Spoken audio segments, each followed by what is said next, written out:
মাওলা মসজিদে যেতে হবে? রব বললে পারলে যা। মাওলা এই টাইমে মসজিদে গেলে তো আমারে দৌড়ে ফিটাবে। বুঝেন না কেন? আমি যদি রাতে 3টা বাজে, 4টা বাজে, 2টা বাজে মসজিদে যাই, আমরা চোর বলে ফিটাবে। মসজিদে যাওয়াটা রিস্ক হবে। রব্বে করিম বলে মসজিদে না পারবি না, আল্লাহ পারবো না, তাহলে যা ঘরে যা, যাই নামাজ বিছা। বলে যে যাই নামাজ বিছালে তো বউ বুঝে ফেলবে আমি বাটপারি করছি।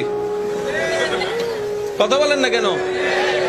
মওলা বউ বুঝে ফেলবে, মা বুঝে ফেলবে, নিশ্চয় কোন একটা অঘটন ঘটাইছি, সেজন্য যাই নামাজে বসে কান্না করছি, তাহলে তো ইজ্জত ফানসার। রব্বে করিম বলে মসজিদেও পারবি না, যাই নামাজে পারবি না। মওলা একটু কেমন জানি লাগছে। রব্বে করিম বলে ঠিক আছে, আমি আল্লাহ কতটুক মায়া মহব্বত করি তোকে, তুই তো বুঝতে পারস নি এতদিন, আজকে বুঝার চেষ্টা কর। মসজিদে যাওয়া লাগবে না, যাই নামাজ বিছানো লাগবে না, ওযু করা লাগবে না।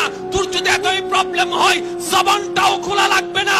মন থেকে তুই একবার আমাকে ডাক দে, একবার ডাক দে, একবার বল রহমান মাফ করে দাও, রহিম মাফ করে দাও। তোর মনের অবস্থা আমি রব্বে করিম শুনে, ইন্নাল্লাহ ইয়াগফিরুয যুনুবা জামিয়া, তোর সারা জীবনের গুনাহকে মাফ করতে রাজি। সুবহানাল্লাহ।